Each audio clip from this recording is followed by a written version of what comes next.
Hi, I'm keeping my camera off so we can focus on our presenter, JC Clemons, but my name is Zach Wurtzel. I am the Career Development Specialist at the Rockwell Career Center for Undergraduate Marketing, Entrepreneurship, and Accounting.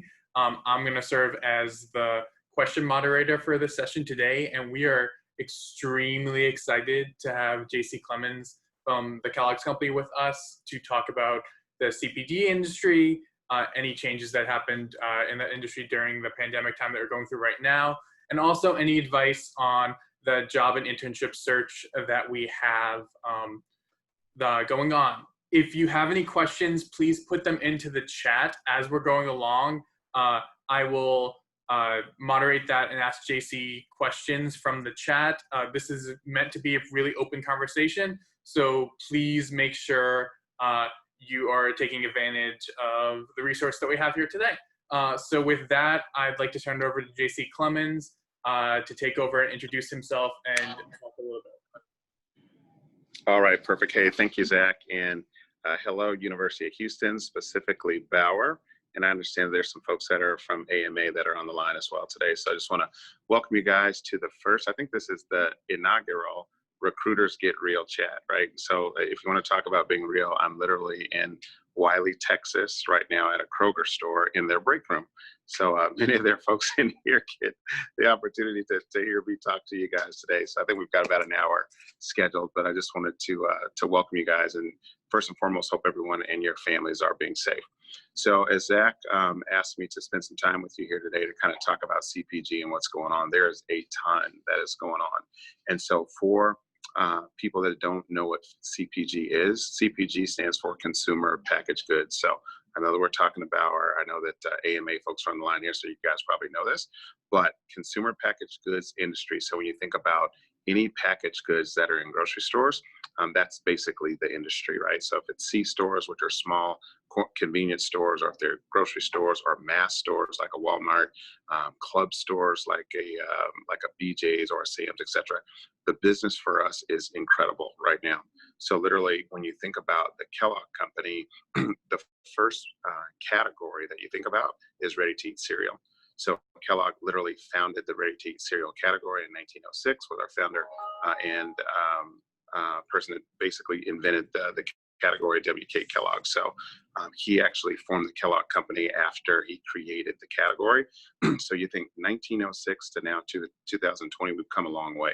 So Kellogg is a $12.5 billion company, and we do business in every nation pretty much around the world. So what does all that mean? When you think about, or what does it mean relative to this pandemic?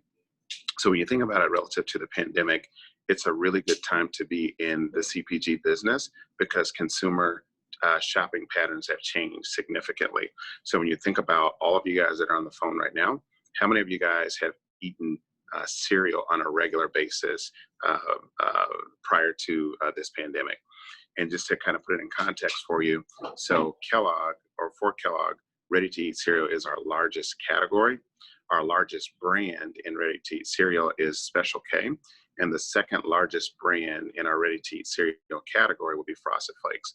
So for us, it's just been incredible because we've literally, again, so if you hear any background noise, so I apologize, but so for us, it's been incredible because we can't make enough food for our nation right now, right? And so one of the things we've had to do as a company is we've had to de-emphasize certain brands so that we can get maximum production on our fastest running brands like Special K, Red Berries, for example, or Frosted Flakes. So business-wise, if you think about the pandemic, probably 2 months ago, you went to the shelves, there was no food on the shelf, right? So we're slowly, not slowly, but we're rapidly increasing our shelf conditions. And our people who are actually going in the stores, and I'll talk about our KSRs in just a bit, which would probably be the job that you would go to coming out of college. A KSR stands for Kellogg Sales Representative. So our Kellogg sales representatives have just been placed back in the stores last week, and they're doing a fantastic job making sure that our out of stocks are at a minimum, making sure that we have the right food in the right place on the shelf, etc. So that's the main thing that we're working on right now. But when you think about the pandemic and how it's had an impact on this industry, you think about how the eating occasion has changed.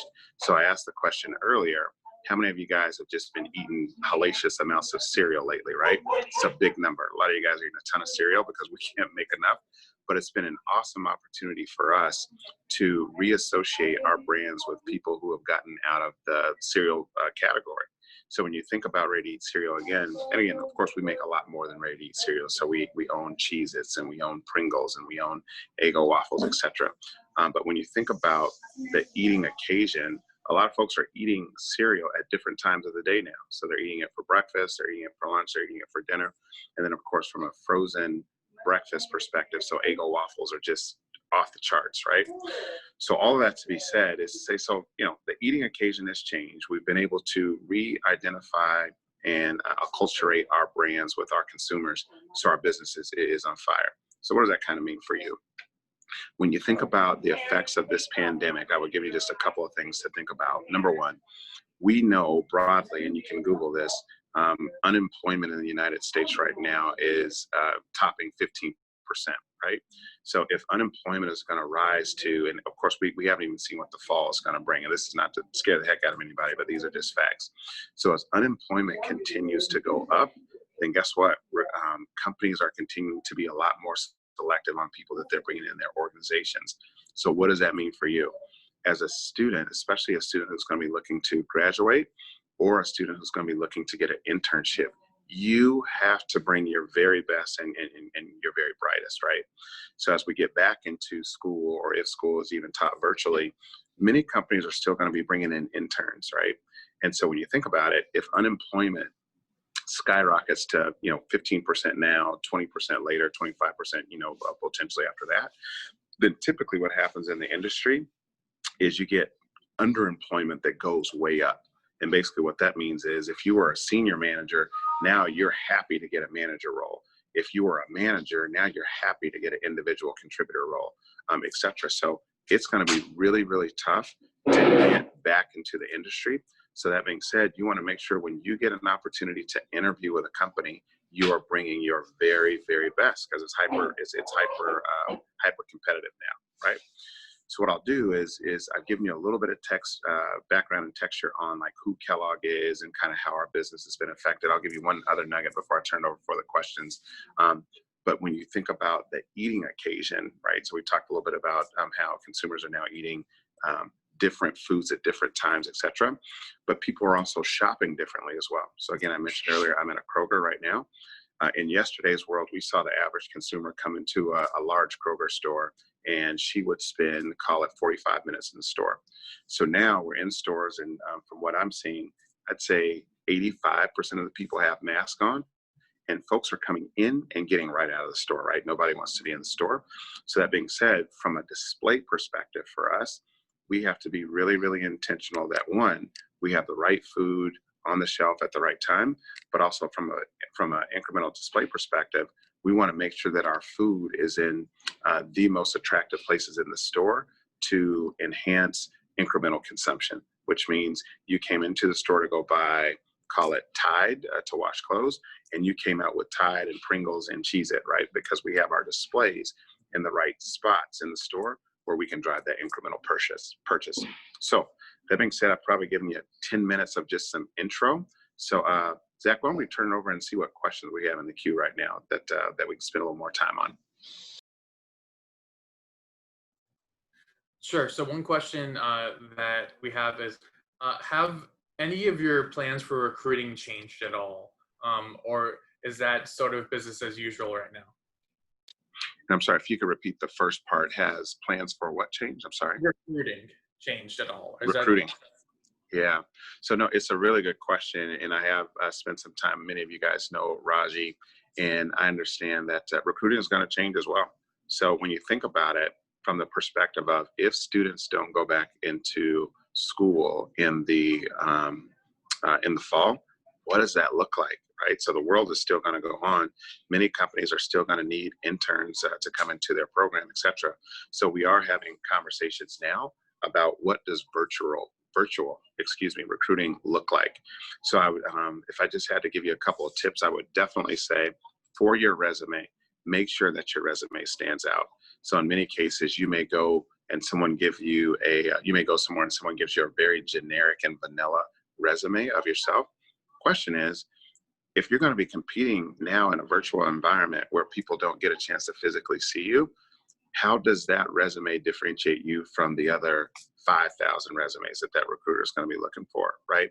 So I would definitely spend some time and start thinking about what are the best and most effective resumes that you can put together to attract a recruiter's attention.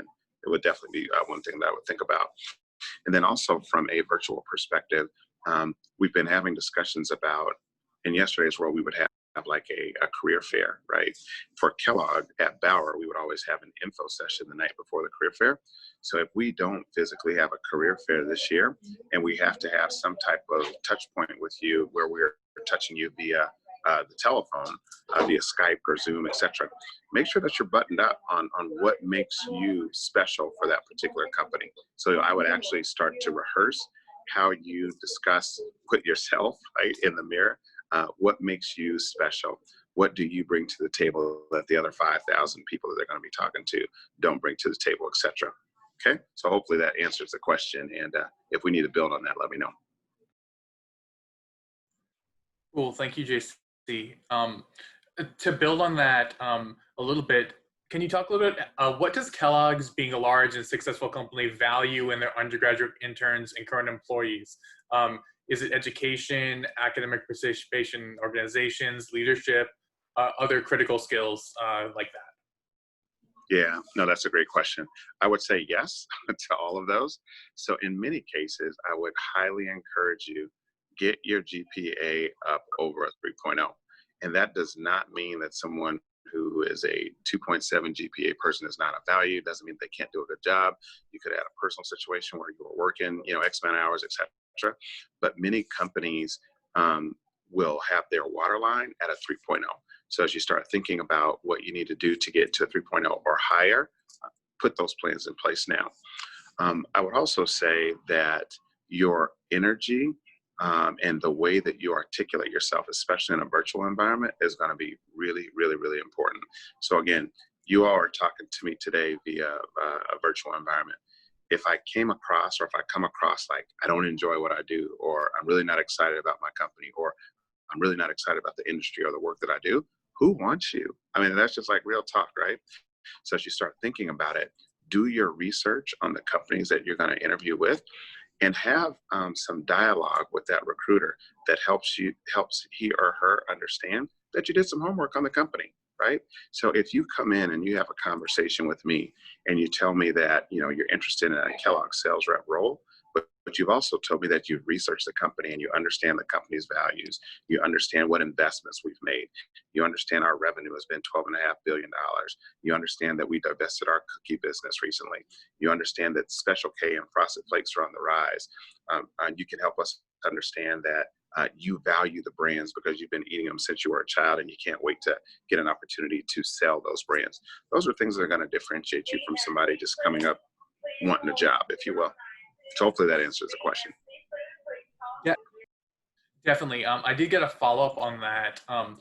Has the pandemic changed at all and those skill sets?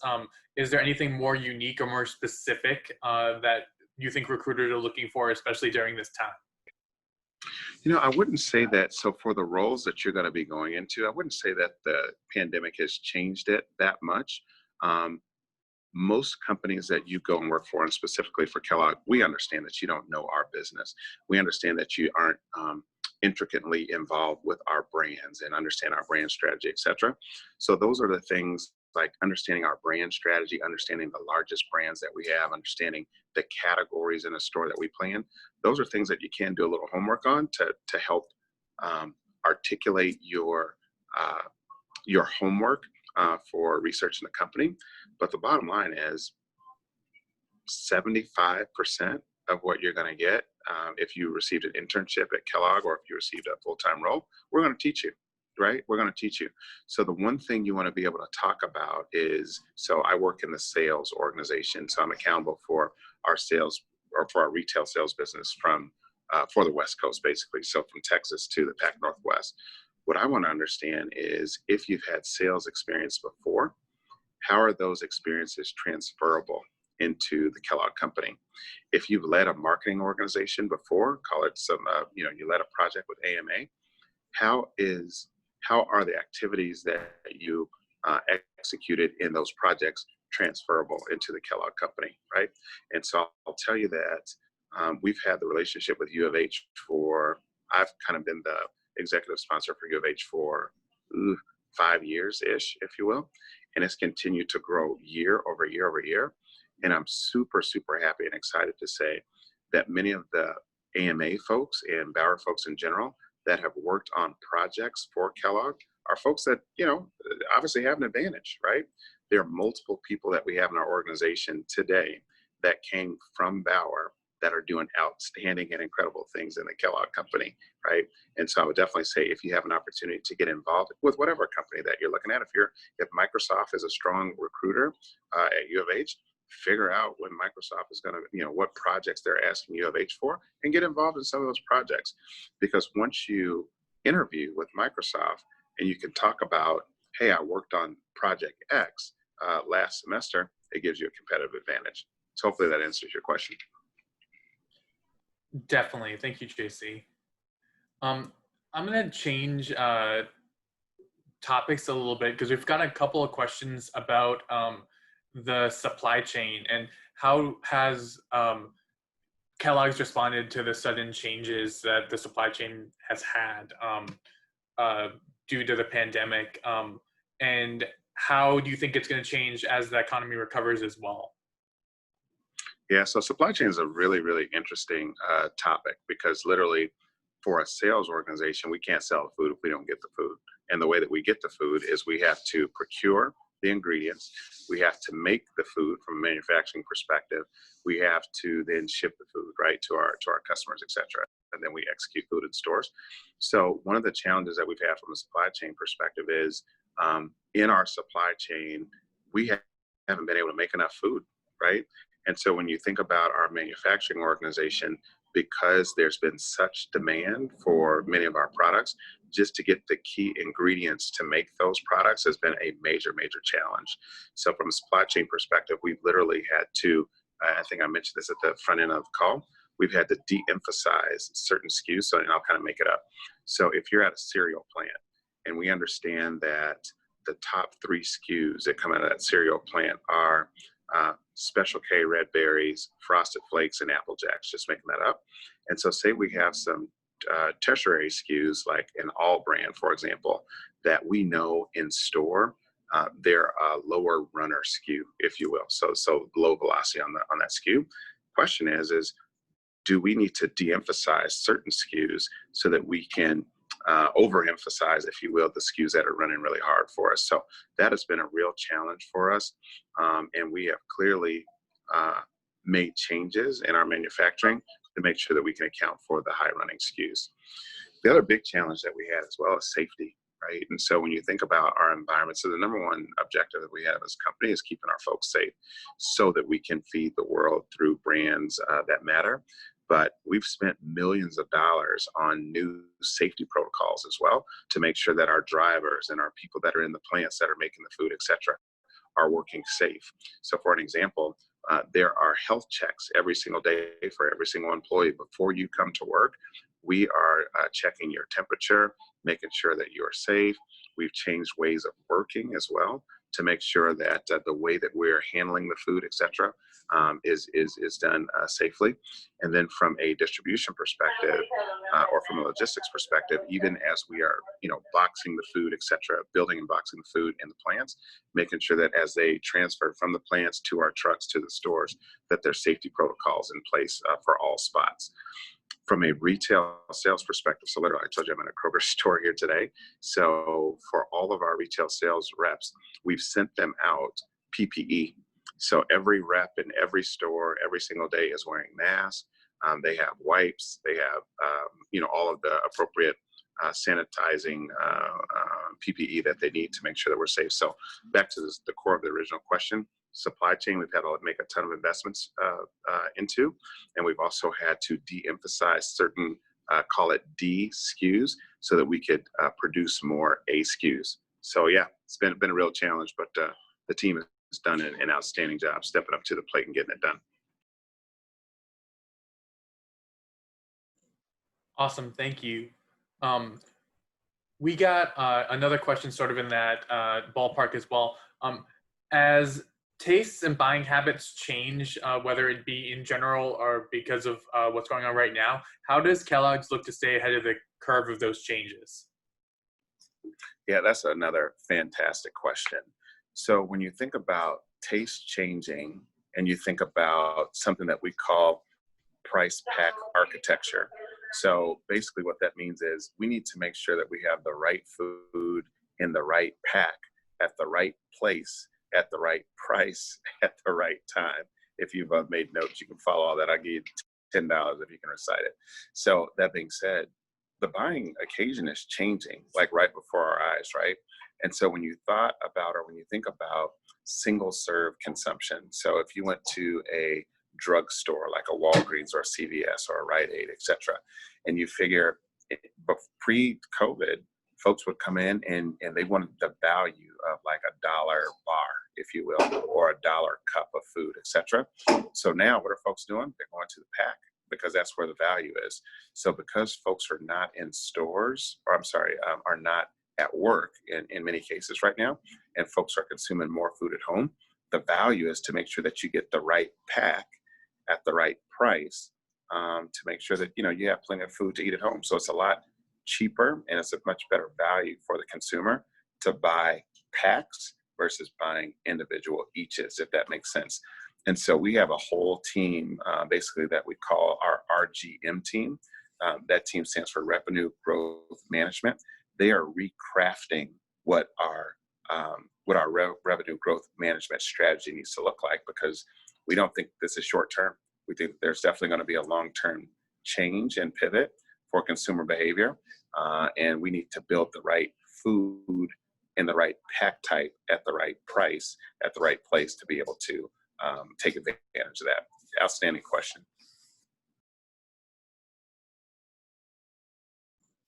Cool, thank you, JC. I just got a new question, sort of in that ballpark as well. How has the new safety manufacturing changes impacted prices all? How do you see the pricing? Is there pricing changes that might be going on? Stuff like that. Yes, I don't think that the safety protocols are necessarily affecting the price. What you will see is, and I think this is just the economics of business, right? So in yesterday's world, you had to go stimulate demand some type of way, right?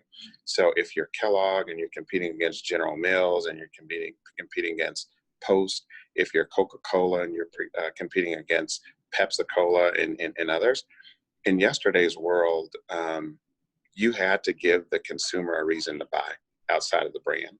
And in many cases, that reason to buy was what? It was price, right? And so if you're normally selling a 2-liter of Coca-Cola at whatever, $2.99, twice a month, you're going to sell it at $1.99, which is $1 value to the consumer.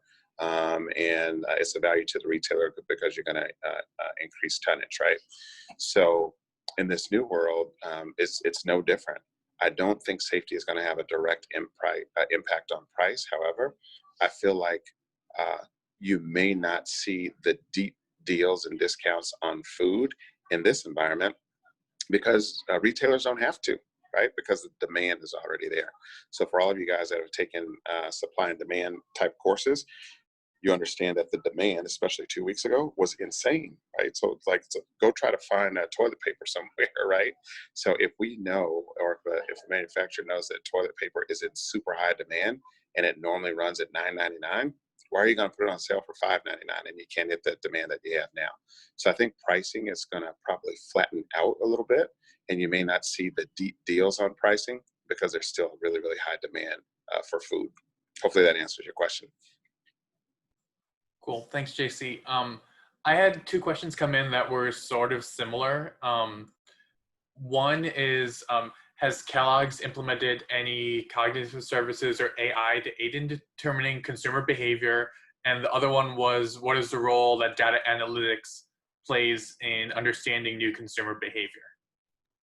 Yeah, so I'll take the latter first. So understanding analytics and consumer behavior. So literally, I'm assuming, Zach, how many folks do we have on the line roughly right now? About 60. About 60? Okay. So for all of you marketing folks, right?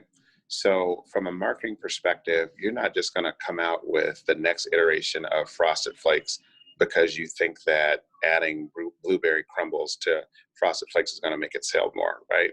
And so from an analytical perspective, it is crystal clear that we have to use the analytics. So for all you marketing folks that are out there, to understand how the analytics can help us understand where the trends are going. So if you're a marketing major and you're thinking, I want a career in marketing from a brand perspective. So say you're a brand manager for Kellogg. Part of your role is understanding the platform of the brand. So say the platform is Frosted Flakes. So if you're working on the Frosted Flakes platform, you want to understand the analytics of what fruits are being consumed right now. And because people are trying to eat more healthy, like even all of us have probably gained 20 pounds for it. We've been at home here lately, but as folks are trying to eat more healthy, and there may be a tie between fruits and Frosted Flakes to figure out how you can make that brand more healthy, right? And so the way that you do that is you understand the consumer trends, you process all the analytics, and you take those analytics to say, it looks like there's a huge spike on blueberries right now. So if there's a huge spike on blueberries, and with the platform of the brand that you currently own, you say, well, we know Frosted Flakes is on fire. What happens if we come out with a Frosted Flake blueberry based on the analytics that we have from grocers and Nielsen, et cetera, to understand what's happening with blueberry consumption right now? So hopefully that answers your question. But so to be very simple here, analytics will 100% drive the new innovation that companies are figuring out to market to consumers. Cool. Thank you, JC. Again, to kind of switch gears a little bit, I got a good group of questions about kind of ways to approach this more virtual job market.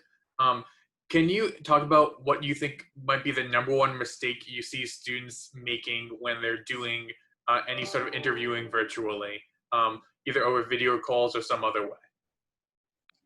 Yeah, so I don't know if I can tell you the number one mistake, but I think I can share with you the number one thing that I believe helps differentiate candidates, right?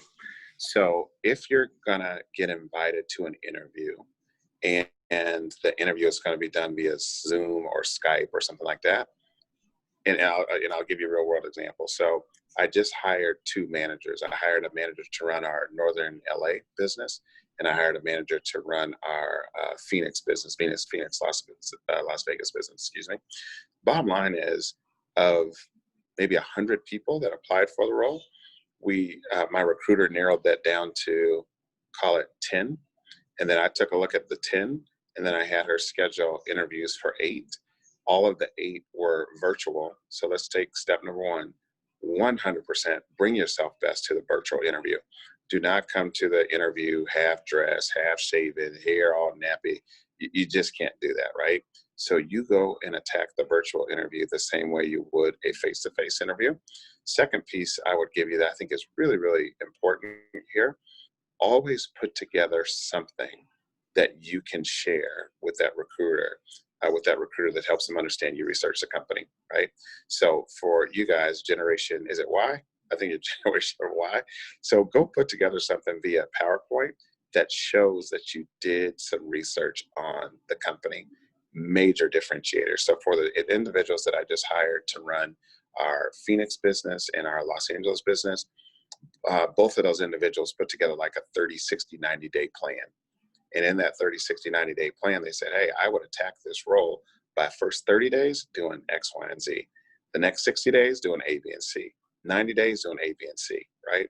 So I would definitely say give yourself an opportunity to show what you got and ask them, hey, is it okay if I present my screen for 5 minutes just to give you a virtual background of who I am and show you a little research that I did on the company? Now, don't go 20 minutes because the interview is probably going to be only 45 minutes, but ask if it's appropriate to have 5 to 7 minutes to give your personal virtual CV and show a slide or 2. I wouldn't get into more than 2 slides on showing that you've done some homework on the company. Great question. Cool, thank you. A little bit touching on that as well. How would you say a student could best use the virtual environment or social media to either get an interview or network with employers? Yeah, so I would say another really good question, and it's tough now, right? Because hopefully you guys can still see me here. But so LinkedIn Learning is, or not LinkedIn Learning, excuse me, LinkedIn is hot. So one of the things I would encourage you to do is, as you're looking to make connectivity with different folks for an interview, do a little research on LinkedIn, right? So it's nothing like, and I'll tell you, this happens to me all the time. So I'll get into an environment somewhere and someone say, oh my God, I looked at you on LinkedIn and I saw that you did this and that, and the third and this and that. And you had something really interesting that mentioned this. So I just want to know, could you expound on that a little bit? So I would definitely say, if you know who you're going to be interviewing with, shoot them a note on LinkedIn. See if you can get a connection request. And if nothing else, let them know that you're excited about spending some time learning more about the role and sharing your background with them. Very appropriate. Cool, thank you. This is a little bit specific, but I think it's a good question. Can you talk about, is there a good way for students right now to ask recruiters sort of tough questions about hiring freezes or what the job market at their company looks like? What would that sort of sound like to you? And do you think it's an appropriate question to ask? So that's a really interesting one, and I hadn't thought about that. So when you think about it, right, the last thing you want to do is put the recruiter off. And so if you're coming into a situation, like literally, if they're recruiting, most solid companies are there recruiting for a reason, right? So they're not going to send a recruiting team there to say, all right, we're going to lay everybody off next month, right? So no one really understands what all of the effects that COVID is going to have. But most companies that are there recruiting are there for a reason. But to your point and to your question, I think it's appropriate to ask the question on how COVID will shape their staffing moving forward, right? And so now we're getting into word choice.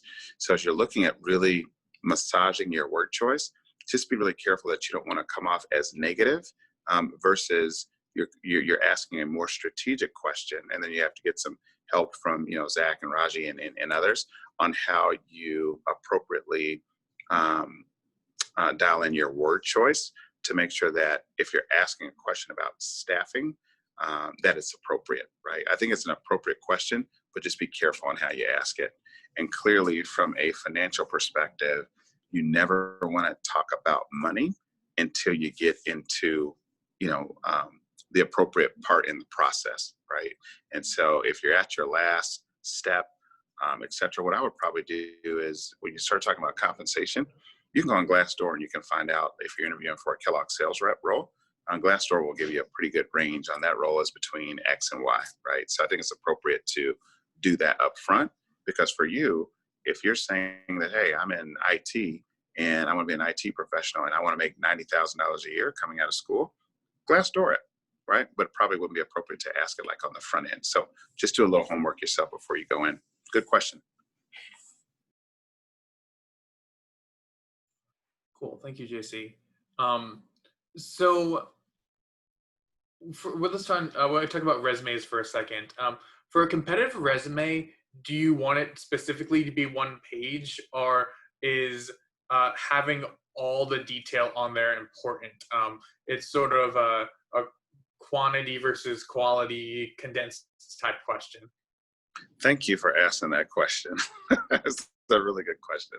So for your resume, please, ladies and gentlemen, do not come with a 3 and a 4 page resume. Totally inappropriate, right?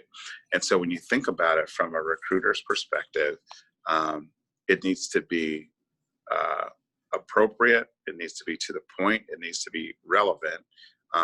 And as you do the homework on certain companies, because I'll make this up. Say you want to get into a sales type of role or a marketing type of role or brand type of role, I would go and Google what a good entry-level brand resume looks like, right? And so when you think about then the transferable skills that you have that are relevant to that role, those are the things I put in your resume. So in many cases, if you're a recruiter and you're getting 10,000 resumes, a day, the last thing a recruiter wants to do is go through 4 pages of stuff versus one really good page, max 2 pages of things that are relevant. So the short answer is absolutely no more than 2 pages. 1 page is great, but absolutely no more than 2. Good question. Cool, thank you. This one just came in.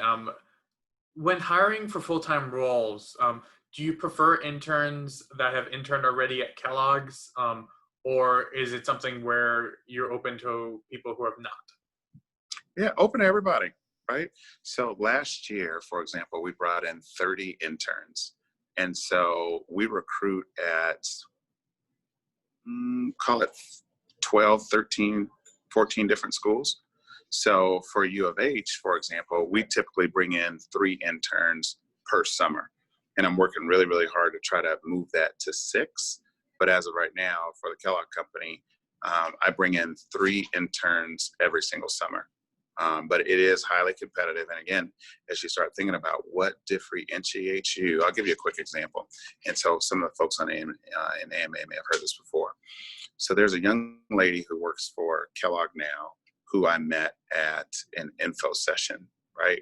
100% folks go to the info sessions.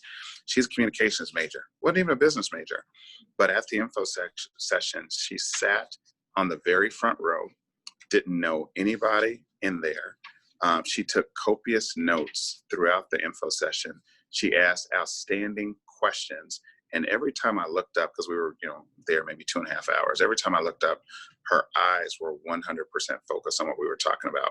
There were some of the folks that were in the info session half asleep, maybe came there for the pizza or whatever, and just not very engaging.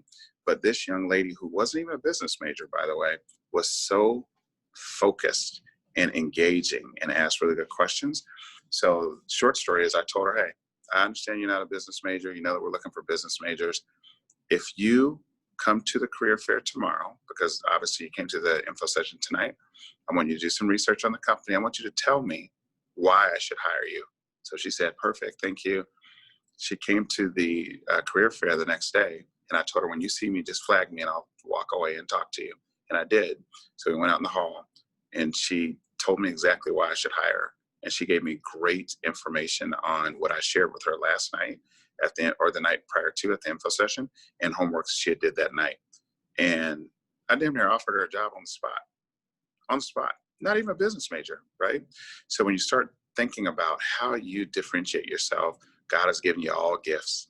You need to understand what your gifts are, and you need to understand how to use those gifts to engage appropriately with people that you're talking to so that your true value shines, right?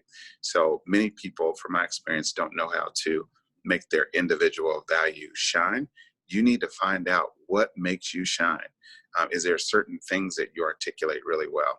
Are there certain, is there a way that you research business really well to be able to articulate that to somebody who you're speaking with? Do you have a way of just presenting physically yourself, like whether it be virtually or in person? Do you present really well, the way that you put yourself together, et cetera? All those things are things that help you establish your personal brand. And those things are things that can break the tie if you're competing against somebody who may have interviewed a little bit better than you, but you might get the nudge because you did something that really stuck out with that recruiter. So great question. Cool, thank you. So I've 2 questions that are sort of related, so I'll try to combine them. But how can a candidate with less experience or an inexperienced candidate stand out? And also, what advice do you have for students who they see internships and say the internship's one experience, and they might not have that? So can you speak a little bit to those questions? Yeah, sure, absolutely. And I'll see if I can combine them here a little bit. So many of you don't have a lot of experience, right? We get it. But guess where you do get experience? So you get experience on group projects. You get experience when many of you, so I think the last survey I did at U of H, I asked for a raise of hands of how many folks are working while in school. Half the students there raise their hand, right? And so you're working now doing something. And as you are working in your current capacity, or most of you guys are marketing management majors, etc. You're working on group projects. How did you lead that project? What was your contribution in that project? What contributions did you make that made the group better? What was the end result and final score on that project? And how did you individually influence that score, right? So even though you don't have formal work experience, if you will, you have in classroom experience, and you need to figure out how to translate what you did in class into something that you could absolutely do on somebody's job, right? So for most of the folks that we've hired, I would say most of them haven't worked before, but they're really, really good at talking about when I was on this group project or that group project, or over the summer I had a part-time job doing this, and a challenge that particular position had was this. Here's what I did to overcome that challenge and make it all better. And not only did I make it all better, but I brought the whole team along with me, right? So even though many of you may not have a formal job now, lean heavy on those group projects and don't take those lightly. Don't take them lightly. Be the leader in those group projects and make an impact. Great question. Cool, thank you.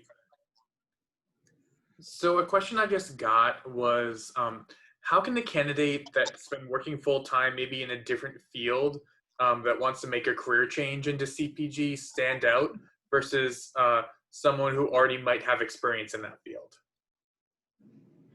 Yeah. Oops, sorry about that. Yeah, so good question. So here's what I would do, and here's what I've done, right? So I'm not telling you something I wrote in a book. I read in a book. I'm telling you the things that I've done personally. So, and I'll see if I can give you an example. So in my career, I've worked for 4 major companies. So I started my career off with Saturn, which was a subsidiary of General Motors. Everybody knows who General Motors is. I may be too old for many of you guys to understand what the Saturn vehicle was, but I worked for Saturn. The second company I worked for was Whirlpool, right? So you know what Whirlpool appliances look like. And then I worked for Michelin, the tire company, and now I've been with Kellogg for almost 9 years. So when I got the job at Kellogg, I didn't know anything about Kellogg's, brands, right? I'm coming from the tire industry. So to make it super simple for you, what I would do, take a piece of paper, draw a line down the middle of the paper, and then as you research the key skills and capabilities, the role that you're going for, what those key skills and capabilities look like: leadership, ability to manage numbers, very good with customers, etc. That's your homework. And then you take what you've done on the other side of that paper and see what you've done that translates to what they're asking for. So again, if the number one capability that they're looking for this role is leadership, I'll write leadership on the left side of the paper. And on the right side of the paper, I'm going to write down 3 things that I did that showed I had excellent leadership skills. If the second thing is the ability to manage a team, I'm going to write down 3 things I've done to manage really good teams. Back on the other side, ability to deliver financial results. I'm going to write down 3 things I did that deliver financial results in some of those other roles, right? So you don't have to come from that particular industry to win. Because clearly in July of 2011, I didn't even eat Cheez-Its, right? I didn't know what a shipper or a mod was. I didn't understand the breadth of brands that Kellogg had. And I'm coming from Michelin, the tire industry. So transferable skills is definitely how you get there. Great question. Cool, thank you, JC. You mentioned this a little bit, but can you talk about what are some strategies that you use to become a good leader, and what do you think are good skills to have to be a good leader? Yeah, that's a little bit of a loaded question there for sure. The first thing I would tell you is, so some people say leaders are born, not made. And I do believe that to a strong extent. There are certain skills that certain people have where they just are able to galvanize people and get people to kind of go a certain way. But it doesn't mean that if you're not born that way, where you've been, relatively engaging with folks and you can, think up a strategy and execute that strategy, it doesn't mean that you can't get there. So what I would say is, and I'll speak personally, what I've done is I've surrounded myself with really good mentors, number one, and I've watched a lot. And I'll give you an example. So when I started working at Saturn in 1994, yes, I'm old. So there was a gentleman there who was the director of call center operations. And I started off working in their call center. The guy's name was Pat Ward. Is Pat Ward. I just loved the way he led. And I saw the way that he led, and I understood how it made me feel when I saw the way he would engage with all the employees in the call center and how he would give positive shout outs to people. And if there was an opportunity with the business, he always seemed like, hey, we've got an opportunity with the business, but we absolutely can kind of get through it. Here's what I need from you. So he always fired everybody up, right? So for me, seeing Pat was probably the first time that I ever saw somebody and said, I want to be like that guy, right? And so for me, I didn't really know Pat very well, but I got to know him. So I found out that he liked to play golf. I found out there was a group of folks that would go out and play golf like on Saturdays and Sundays that worked at Saturn at the time. So I asked the guys, hey, would you mind if I ever went out and I'd really love to play golf, learn how to play golf with you guys? Absolutely. Come on out, JC. You know, you'll be happy to come out. So I went out and started playing golf with those guys. And then I saw even the way he conducted himself on the golf course is very similar to the way he conducted himself at work. And so when you start thinking about, so again, this is 1994, all of those touch points and people that I saw and observed, the way they led people, the way they handled their business, etc., those were things that I borrowed with pride that I just put onto my own leadership style. So 100% get a good mentor that will give you really good insight and feedback, but just observe, right? You can get on YouTube and you can see certain leaders that are out there. You're like, wow, David Maxwell, I really, really like the way he leads. I'm going to incorporate that for myself. So great question. Cool, thanks. So many of the student organizations at Bauer are affinity based. Do you have any advice for minorities or other affinity groups looking for roles in marketing, or I guess even other business roles? And does knowledge of other cultures help out to make a candidate stand out? Boy, you guys are something else, right? You guys are just shooting every bullet in the gun today, I see. Outstanding question. One of the things, I'm going to brag on Kellogg for a minute, right? So one of the things that Kellogg has been voted top 20 in business on is our BERGs, Business Employee Resource Groups. So Bauer, as we all know, is the second most diverse university in the United States, right? Sitting right there in Houston, Texas. So when you couple that with companies that have a strategy for diversity and inclusion, it works for sure, right? And so I'll give you a quick story. There's a gentleman who also graduated from the University of Houston who I hired, and I'm still his mentor today. He's doing really well with the company. So he's Hispanic, and he was leaving the sales role and he was going for a training role. And so I knew there were a ton of people that were going for the training role. So I said, I don't want to say the guy's name, but I said, hey, so let's have a conversation about this. So when you think about the Kellogg company, and we have an ambition to ensure that our workforce looks like the communities that we serve. And so for him, again, as a Hispanic individual, it's like, all right, how many people do you think that are going for this job speak Spanish? And I knew like there were probably 10 people on the slate. I knew none of them spoke Spanish. So he's like, I don't know. I'm like, well, I can tell you, there's probably none. So what happens, understanding that Kellogg has an appreciation and we value as a core competency diversity and inclusion in our organization, what happens if you go in and you open up your opening statement in Spanish? What do you think that does to the hiring folks? Either it's going to piss some people off, right? Like, why did you do that? But a company like Kellogg that values diversity and inclusion, they're going to probably be really, really receptive to that as they're thinking about the role you're going to, which is a training role. Guess what? We have a lot of Hispanics in our organization, right? When you think broadly across North America, we're a very diverse organization. So as you envision yourself going into this role and going into New York City or going into Miami or going into southern, south central Los Angeles, et cetera, where there's heavy Hispanic populations, do you not think that opening statement that you made in Spanish would have an impact? Definitely would for me as a person who values diversity and understands that I work for a company that values diversity. 100% appropriate. So get creative a little bit. Great question. Cool, thank you. So this question is specific to interviews, and it goes back to something you talked about earlier. So when you talk about company research, what are you looking for? What type of research can you do to stand out? Yeah, so clearly no one's expecting you to go into a company and look at their, annual year perspective, right, on, everything that happened year over year financially and, with innovation and everything else. But you don't need to reinvent the wheel, right?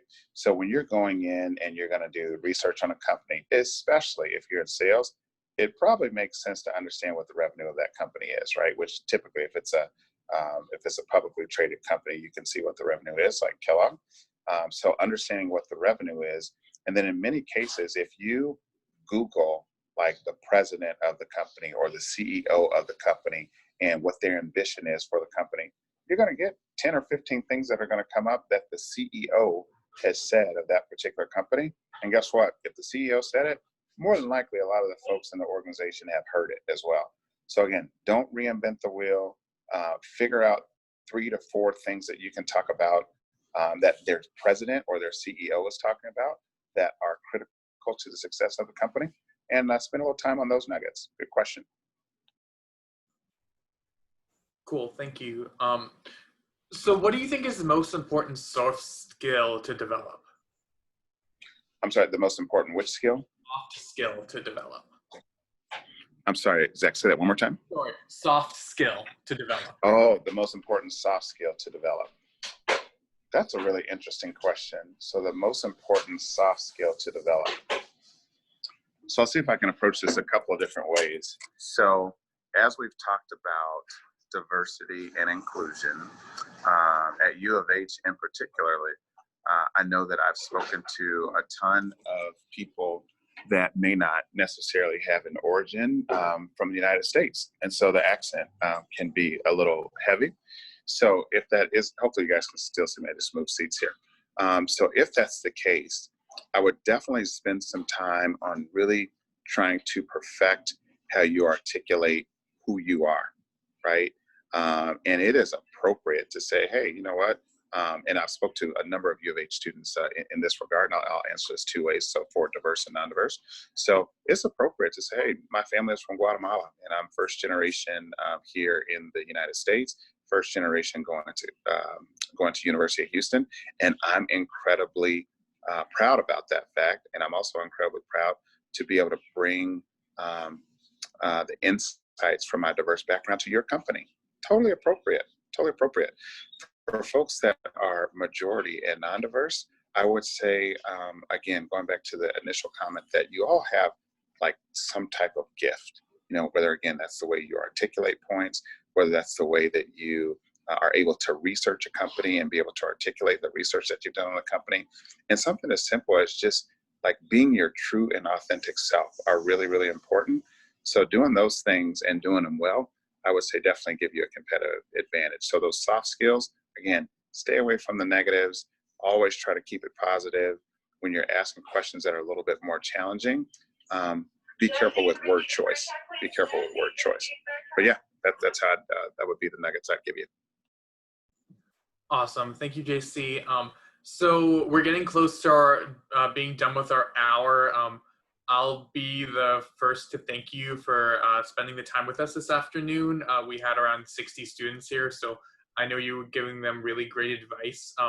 The last question that we got, and I think it's a good one to end on, is what would be your lasting or leaving advice that you'd give to someone who is graduating or about to graduate soon in this job market? Wow, so that's a loaded one as well, because we really don't know. So the advice I would give anyone graduating in this job market, I think I'll be maybe a little strategic and tactical here. So one, I would say be really, really clear on the type of companies that you want to work for. Do your homework and do your research, right? So if you are a marketing professional, then I would highly encourage you from a career services perspective, understand what marketing companies are going to be recruiting at University of Houston, and do your homework on those companies, folks, right? Be really, really intentional on understanding where the company's going, how the company is trying to get there, what the role is you're going to be applying for, and what are the key capabilities in that role that they're looking for in students from U of H. So do your homework like 1,000%. Don't shoot with a wide net, or really you can cast a wide net, but as you start to narrow that net in or bring that net in, there's going to be 7 or 10 companies that you're going to talk to that you need to be really good on the homework and research of those companies, and articulate those points really, really good when you get into the scene. So getting an interview is going to be really, really tough, I think, as we're kind of moving forward. So you have to make sure that when they see your paper, right, that paper speaks to them and makes them want to put your paper on the right side versus the left side, which is, maybe the folks that aren't going to get an interview. So do your homework, have a really, really tight resume. And when you get in the chair, right, to interview, bring your very best. And you don't bring your best by not practicing the interview before you get there, right? So write down 5 or 6 or 12 things that you've done that make you special. And you can answer, and you can use those things obviously in your interview answers, but do your homework. Don't just get to the interview and say, oh my God, you know what? I just couldn't answer that question. Do your homework. Hopefully that helps. Awesome. Thank you so much, JC, for joining us today. Thank you everyone for coming. We're going to have a lot more of these sessions throughout the summer, so be sure to check Bauer Career Gateway and our social media and the events page on hirebauer.com to see the upcoming sessions. Our next one will be 2 weeks from today, June 4th at 1 o'clock with TDECU. Again, thank you for coming, and thank you, JC. You're more than welcome. Best of luck to all you guys. Be safe, and I look forward to seeing you soon. Bye-bye. Cool. Thank you, everybody.